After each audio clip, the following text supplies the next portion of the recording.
Assalamualaikum warahmatullahi wabarakatuh. A'udzubillahi minasyaitonirrajim. Bismillahirrahmanirrahim. Bismillahirrahmanirrahim. Wassalatu wassalamu ala Rasulillah wa ala alihi washabihi wa mawalah. La haula wala quwata illa billah. A'udzubillahi minasyaitonirrajim. Bismillahirrahmanirrahim. Ya ayyuhalladzina amanu taqullaha wa kunu ma'as shadiqin. Amma ba'd. Para salikin, jamaah, teman, kolega, dan mohon izin pada guru-guru saya dan guru kita semua. Mari kita melanjutkan ngaji kitab pada pagi hari ini, kitab Maqasidur Ayah. Semoga kita mendapatkan ilmu nafi' dari kitab ini, dan untuk itu kita bersyukur alhamdulillahirabbil alamin ala kulli halin wa ni'matin, dan bersolawat kepada junjungan kita Nabi Agung Nabi Muhammad Rasulullah Sallallahu Alaihi Wasallam, kepada keluarga, sahabat, pengikut dan umatnya, insya Allah termasuk kita, dengan doa semoga kita saatnya di akhirat mendapatkan syafaatul udma dari Rasulullah. Biqauli Allahumma sholli ala sayyidina Muhammad wa ala alihi wa ashabihi, amma ba'd. Para salikin, jamaah rahimakumullah, kita masuk ke kiat ke-85 dari 91 kitab ini, dan hari ini kita akan bicara tentang fi atharil hasad, dampak dari hasad. Saya baca, mari kita kaji bersama-sama. Wa qala al-mu'allif fi hadzal kitab wa nafu bihima bi ulumiha fit darain amin ya rabbal alamin. A'udzubillahi minasyaitonirrajim. Bismillahirrahmanirrahim. Lil hasadi atharu qabihu wa yas'yu fi adiyatil maqsud. Dengki, artinya orang yang hasad itu memiliki dua dampak yang buruk, baik dampak dirinya sendiri maupun dampak kepada orang yang diiringi, orang yang didengkini. Ya, kalau diri sendiri itu ya penyakit hati yang orang tidak akan tenang. Kepada orang lain itu mengakibatkan kepada dirinya, keluarganya, sanak keluarganya. Nah, karena apa? Orang yang diiringi, orang yang dengki itu bisa dilakukan bil aqwali wal af'al. Orang dengki itu bisa karena ucapan dan bisa karena perbuatan. Kalau perbuatan, ya melakukan sesuatu yang seseorang itu tidak boleh mendapatkan nikmat Allah, harus berhenti dia jabatannya, ya kekuasaannya, amanahnya itu harus berhenti, baik pindah kepada dirinya atau tidak. Itu adalah orang yang dengki karena af'al. Wal aqwal itu perkataan-perkataan yang mengatakan ya fitnah-fitnah menyebar dan sebagainya, itu adalah bisa mengakibatkan atharil hasad. Jadi bisa menghasad itu mengakibatkan damak. Wa izalatin na'amati anhu, yang penting itu menghilangkan anugerah kepada seseorang, itu disebut dengan apa? Disebut dengan hasad. Ya. Jadi dengan demikian, faman hasada wa taruka athal hasad fahu halanin. Tentang hasad itu ada dua bentuk. Ya, terhadap ya konotasi atau taksonomi atau sebut saja istilah definisi hasad, ya itu ada dua bentuk. Ya, yang pertama para salikin adalah ahaduhuma ayyakulu aqyarahul hasad wala yuridu darar al maqsudi falaysa hadza bi hasad. Jadi yang pertama tentang hasad adalah benci terhadap hasad. Nah, jadi kalau kita ada orang hasad, itu marah hati kita, tidak suka kepada orang yang sukanya berbuat hasad, itu kita nggak suka. Nah, ini kan hubungannya, objeknya kan hasad, tapi subjeknya marah terhadap hasad. Ya, falaysa hadza bi hasad. Ini tidak disebut hasad. Jadi benci terhadap hasad bukan hasad. Ya, misalkan ada teman saya atau teman kita lah sukanya itu menfitnah, hasad. Kita nggak suka kepada orang itu bukan kita hasad kepada orang itu, tapi kita tidak suka dengan perbuatan terhadap orang yang hasad meskipun diri kita sendiri. Nah, itu yang pertama ya. Nah, ini pengertian hasad. Yang orang anti hasad itu tidak hasad. Nah, ini ya. Jadi aku nggak mau nggak mau ngeritik kepada orang yang hasad, nanti dikira hasad. Oh, enggak. Harus ada jiwa di dalam kita itu tidak suka kepada orang hasad. Nah, itu bukan hasad. Karena apa? Al hasadu wa tamanna zawalul nikmah an sahibiha. Hasad adalah menginginkan hilangnya nikmat yang ada pada orang lain. Padahal kita tidak ingin anugerah itu kepada orang itu hilang, enggak, jangan. Itu memang haknya kok. Nah, itu bukan hasad ya. Wasani alayat rohal hasad ya, fakot qala ba'dun nas la ismu alaihi. Yang kedua, ia tidak membenci kedengkian, mentolerir lah terhadap kedengkian itu ya. Qala ba'dun nas la ismu alaihi. Sebagian orang mengatakan mentolerir terhadap hasad itu bukan hasad ya. Jadi dengan demikian la isma, orang seperti itu tidak punya dosa ya. Ini apa? Idlah hasata 'alal haqiqah illa sa'ya fi adiyatil maksud. Karena ia tidak berdosa karena dengki yang sebenarnya adalah hanya jika upaya menyakiti yang didengki. Jadi dia hasad tapi tidak menyakiti secara langsung kepada yang didengki ya. Ada orang mengatakan enggak kok, itu enggak berdampak langsung gitu, enggak dosa. Nah, maka menurut Imam Syekh Izzuddin wa hadza la yasih, pendapat yang mengatakan hasad itu tidak berdosa meskipun tidak menyakiti kepada yang dihasati, itu adalah tidak benar.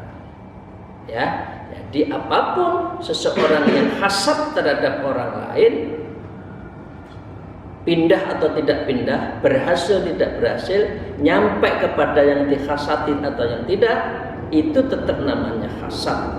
Karena apa? Al hasadu wal ba'dhu wal karuhatu lima yarahu min husni halil maksud. Hasad itu adalah membenci. Hati yang tidak ikhlas temennya naik pangkat itu juga hasad. Itu sudah nggak boleh. Ini banyak ya orang yang SMS ya, senang melihat orang susah, susah melihat orang senang. Ya, kalau temennya itu senang, kita susah, kuat itu merongkol, itu hasad. Hati kita tuh kok itu lagi sih. Kartunya kok nggak mati-mati orang itu, jalan terus, dapat jabatan terus. Ini hasad ya. Itu tidak boleh. Mengapa? Ya, min husni halil maksud ya, terhadap orang yang dihasati itu yang penting dibenci itu juga hasad. Nah, jadi dengan demikian hadza la yasihu. Orang yang mengatakan hasad dan tidak menyakiti secara langsung itu dikatakan bukan hasad, ini tidak benar. Itu tetap hasad. Karena apa? Li'anna hasada min af'alil qulub wa qad yutajawwaju bihi an atharih. Jadi karena memang hasad itu perbuatan hati, terkadang menimbulkan dampak secara tidak langsung maupun langsung. Misalkan ada pertemuan A, B, ya satunya hasad, satunya menjabat. Orang yang hasad begitu yang orang yang punya amanah dia pergi, kan tidak ada ucapan. Nah, itu juga hasad. Ya itu tidak menghargai forum.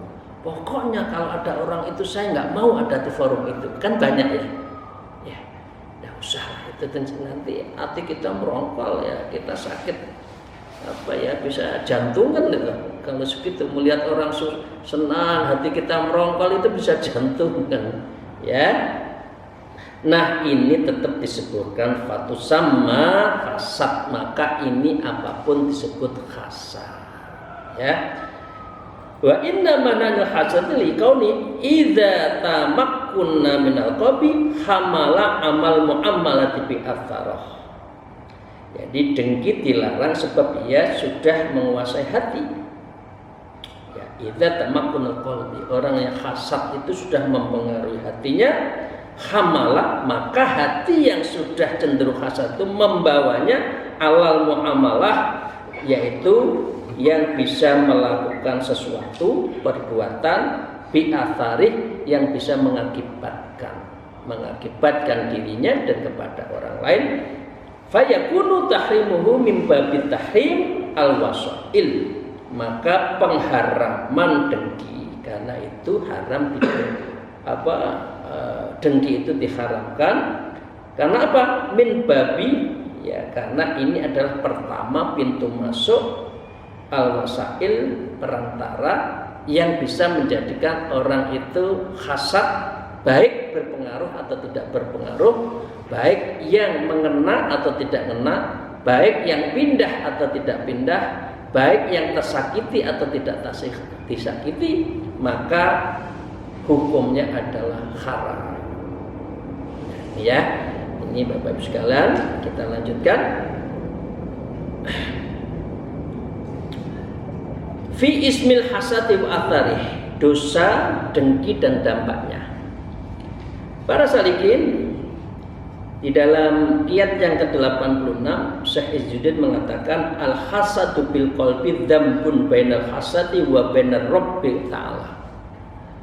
Orang yang hasad dalam hati adalah dosa, ya, antara pendengki dengan Allah.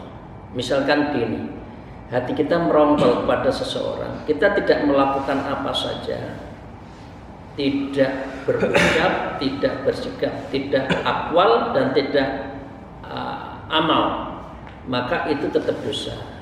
Itu dosa kita, hubungannya dengan Allah, istighfar, sholat, taubat. Ya, ini. Jadi jangan suka kita itu SMS, ya. SMS sudah nggak ada, sekarang WA semua. Ya. Itu Allah, dengan Allah istighfar yang banyak, langsung minta mohon maaf dan sholat tobat. Nah, tetapi orang yang seperti ini la taqibu sihhatut taubah anhu ala tahlil maksud, sahnya tobat atas dengki ini tidak terletak pada penghalalan dari orang yang didengki. Lah enggak nyampe. Coba gini, enggak usah ngomong. Misalkan saya dengki dengan, maaf Pak Nur Said lah gitu ya, saya dengki. Nah, saya nggak ngomong. Ya, tapi pada saatnya Pak Nur Said itu sudah nggak jabat, terus saya ngomong, Pak Nur Said saya dulu tuh dengki. Padahal saya nggak ngomong. Pak Nur Said kan marah, dikira nggak jabat itu karena saya. Nah, padahal kita nggak melakukan apa-apa. Lebih baik diam, minta maaf, istighfar, sholat taubat. Kalau sudah seperti ini, karena mengatakan dengki di dalam hati kepada seorang yang didengki itu bisa melahirkan fitnah baru. Cukup kita dengan Allah. Nah, itu ya, wa ibrahim bi khilafi atharil hasad, berbeda dengan dengki yang karena atharil hasad yang berdampak dan langsung. Fa innaha adiyatul maksud fala tasihu taubah anha, nggak cukup dengan tobat.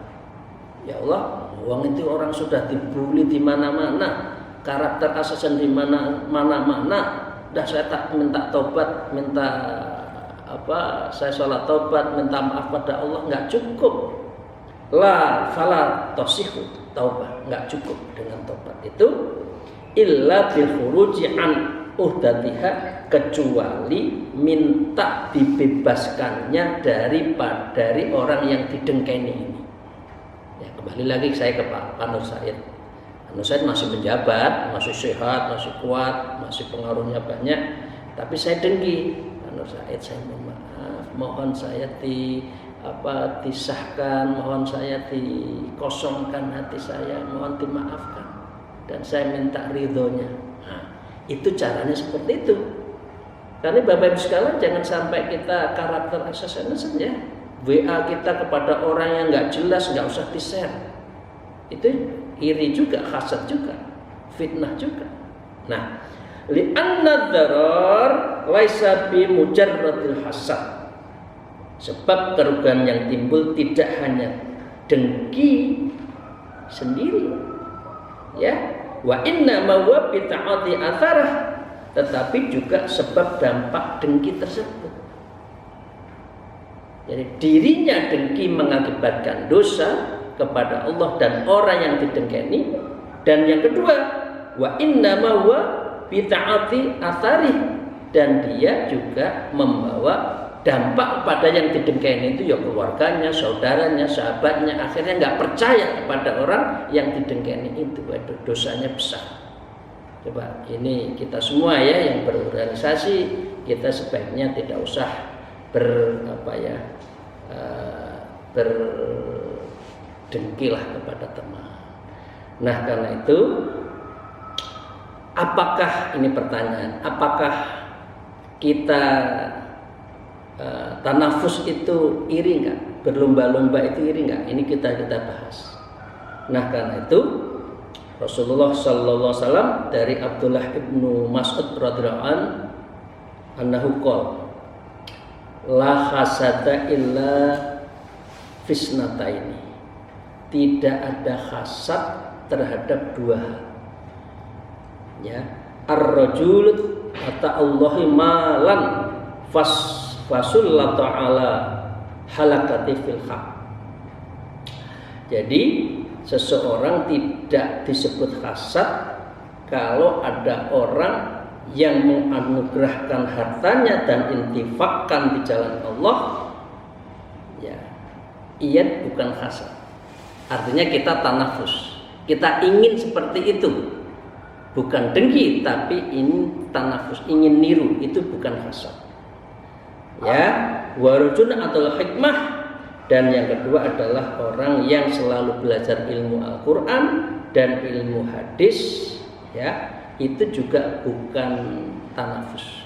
Misalkan gini, misalnya naudzubillah, mohon maaf atas kalau saya salah, ikut awas, oh Pak itu Bu itu selalu tepat waktu kalau awas, one week one juice, saya ingin seperti itu. Karena itu saya kalau ngaji selalu di hari terakhir diingatkan baru saya ngaji. Lah, itu bukan iri, bukan dengki, tapi tanafus, ingin maju, ingin lebih bagus. Ini tanafus, ya. Bahwa yakti biha wa yu'allimuha, ya, seseorang yang selalu mengajarkan dan mengajar mu'alim, dan kita ingin seperti mu'alim, itu bukan menyaingi, bukan ingin dengki menyaingi, tetapi inilah tanafus. Jadi dua orang ya, dua hal tadi, tidak ada dengki terhadap orang yang ahlul infak, ahlinya itu infak sedekah, dermawan, kita ingin seperti itu, ini bukan hasad. Yang kedua, orang ahlul Quran, ahlul hadis dan mengajar, itu juga bukan hasad. Wa fi dzalika falyanafasil mutanafisun. Bahkan Bapak Ibu sekalian, itu dikatakan apa?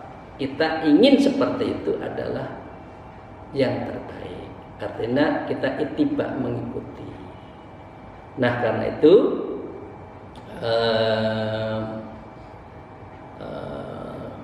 doanya begini, kalau Bapak Ibu sekalian kan sudah biasa ya, agar tidak kita hasad itu kan. A'udzubillahi minasyaitonirrajim. Bismillahirrahmanirrahim. Ini Quran surah Al-Asr. Ibu-ibu, Bapak insya Allah sudah biasa menjalankan.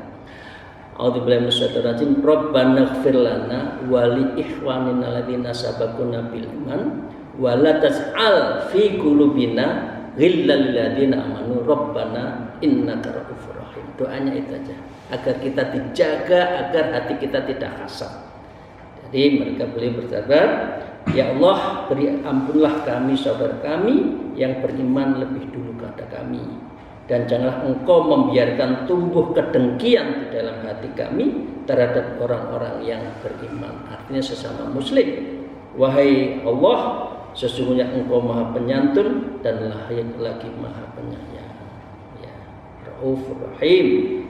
Jadi doanya itu, dan itu biasanya kita bahas bersama-sama. Nah, karena itu Bapak Ibu sekalian, di dalam beramal kita dengan finnahi anil ghirah. Jadi kita dilarang untuk terperdaya. Kalau sudah beramal itu jangan terperdaya. Terperdaya pada diri kita sok paling baik, ya, sehingga mengundang iri.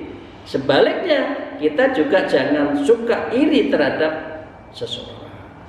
Nah, karena itu ada namanya, itu adalah anil ghirah, ya, itu terhadap terperdaya. Disebutkan oleh Syekh Izzuddin wa qala al-mu'allif fi hadzal kitab wal ghirratu timadul qalbi ala ma la yanbaghi ayyut tamata alaihi. Orang yang terperdaya atau lalai adalah ketika saat kolbun itu iktimat bersandar ala ma yanbaghi ayyut tamata alaihi. Orang yang bersandar yang tidak pada tempatnya, itu adalah orang yang lalai. Misalkan ka'timadil alim ala ilmi, bersandarnya seseorang ahli ilmu, kiai, ulama terhadap keulamaannya. Loh, saya itu ulama, masa saya duduknya hanya di belakang, saya harus di depan? Nah, ini nggak boleh. Ini kan banyak kan orang merasa ulama, sudah pakaiannya bagus, sudah pakai sorbannya berapa, ada yang di atas, ada yang di bawah gitu. Lah sama panitia tempat duduknya di belakang, marah dia. Loh, ini adalah ka'timatil alim alal ilmi. Ini adalah orang terperdaya dengan keulamaannya, kealimannya. Ini terperdaya, nggak boleh. Maaf Bapak ya, seperti itu ya, nyantai aja. Misalkan ada penceramah di belakang juga dengar kok, nggak usah di depan, nggak apa-apa kok. Nah, ya, wal halimu ala hilmi, yaitu orang yang hatinya lembut, halim, ya, lembut, ala ilmihi terhadap kehilmihannya, orang yang sabar dengan kesabarannya, sabar. Tapi dia yakin, apa-apa saya sabar. Ini apain sabar? Itu juga nggak boleh, ya. Ya, itu namanya orang yang bersandar yang tidak pada tempatnya. Wa zahida ala zahadi, orang yang zuhud atas kewujudannya.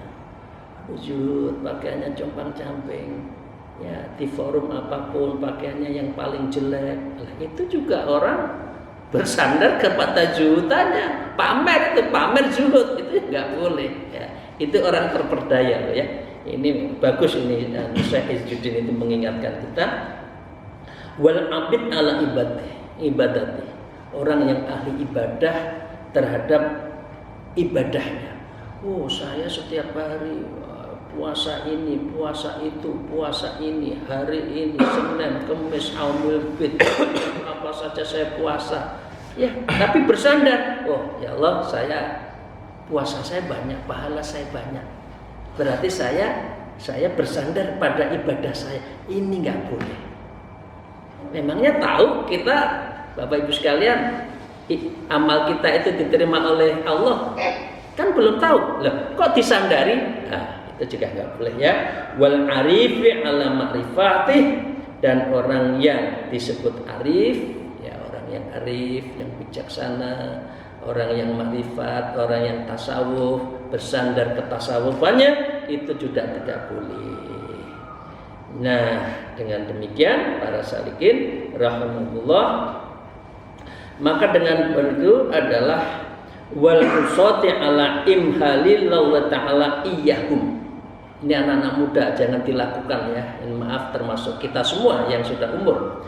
Wal usati ala imhalillahi ta'ala iyyahum, seorang ahli yang banyak dosa maksiat bersandar kepada penangguhan nanti Allah akan mengampuni. Ini maksiat mata, ambil wudhu sudah hilang. Ini gimana ya, orang menyepelekan maksiat ya. Istighfar udah gogrok, wudhu sudah gogrok. Ya, memangnya kita diampuni? Belum tentu kan? Ini sering kita lihat ya, anak-anak pesantren ya biasanya menyepelekan maksiat. Toh nanti saya minta maaf ya. Apalagi sholat tasbih. Saya kan sudah sholat tasbih, akan diampuni dosa saya yang sekarang, yang akan datang, yang besar, yang kecil, yang sengaja, tidak sengaja, yang lahir, yang batin, diampuni kok. Sudah saya sholat tasbih saja. Ini juga namanya menangguhkan, mohon terhadap penangguhan siksaan Allah. Toh nanti diampuni. Nah, ini anak-anak muda biasanya, mumpung masih muda, maksiat, kaya raya, mati masuk surga. Surganya mbah kita, kira-kira gitu ya. Oke, ini tidak boleh ya. Kadang-kadang kita masih mengatakan itu ya, masya dibuat wudhu sudah hilang kok dosanya. Iya ya, kalau diterima wudhunya, kalau enggak, iya kalau diterima maksiatnya mata telinga, kalau ditolak. Wal aghniyai ala ghinaihim, dan orang yang kaya atas kekayaannya. Dengan kaya biasanya saya terhormat di lingkungan, di masyarakat. Ini juga salah. Wa hadza syirkun. Ini menurut Syekh Izzuddin, orang yang mendalilkan seperti itu ya, seorang ulama ngaku ulama mengandalkan ulama, orang yang sabar dengan kesabarannya, orang zuhud yang kesulitannya, orang yang al-ibadah, wal arif, orang yang ma'rifat, dan orang yang nanti menyepelekan akan diampuni. Saya kaya, orang yang menyandarkan seperti ini, wa hadza syirik, dan ini adalah syirik ya, karena menyandarkan bukan Allah. Fa inna ma idza illa ala rahmatillah azza wa jalla. Karena apa? Karena tidak ada satu penyandaran pun illa ala rahmatillah azza wa jalla, dan semua itu harus bersandar pada rahmat Allah. Jadi dengan demikian, id la yunji ahadun amalu illa ayyata ghammadallahu bi rahmatin minhu wa fadlin. Ini dalil lain, ada yang hadisnya mengatakan bahwa seseorang itu tidak akan masuk surga karena amalnya illa birrahmah waridho.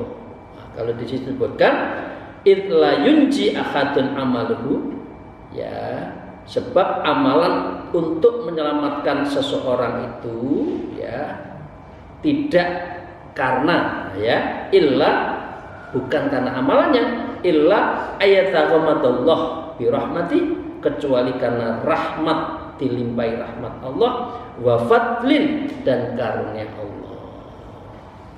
Karena itu mengapa orang yang al-suluk itu sholatnya liridhoillah, mohon ridho Allah, li syukrillah, ya Allah mohon saya bersyukur atas semua nikmat Allah panjenengan. Dan yang kedua, lidfadlillah, ya Allah ini semua karena karuniamu, mohon karuniamu ya Allah. Ini wajibnya orang tasawuf itu ya sholatnya, selain yang sholat tahajud, sholat taubat, ditambah liridhoillah ya, sholat lisyukrillah, dan sholat lidfadlillah. Karena inilah kunci amal kita yang diterima oleh Allah, bukan karena sok amal-amal kita itu yang tadi, sok alim, sok ulama, sok kaya, sok sabar, sok zuhud, sok ibadah, sok ma'rifat, sok kaya, dan merasa nanti diampuni. Bukan itu, tetapi semata-mata karena rahmatillah wa fadlillah, rahmatnya Allah dan fadilah, dan atau karunia atau ridho Allah, ridhonya Allah. Demikian Bapak Ibu sekalian yang kita kaji pada pagi hari ini. Semoga Allah meridhoi memberkahi dan membukakan pintu hati kita. Moga-moga kita dijauhkan dari sikap hasad, dengki, iri, dan semoga amal-amal kita betul-betul diterima Allah, mendapatkan ridho, mendapatkan rahmat dan fadlillah dari Allah Subhanahu wa taala. Alfumikum wallahu muwaffiq ila aqwamit thariq. Assalamualaikum warahmatullahi wabarakatuh.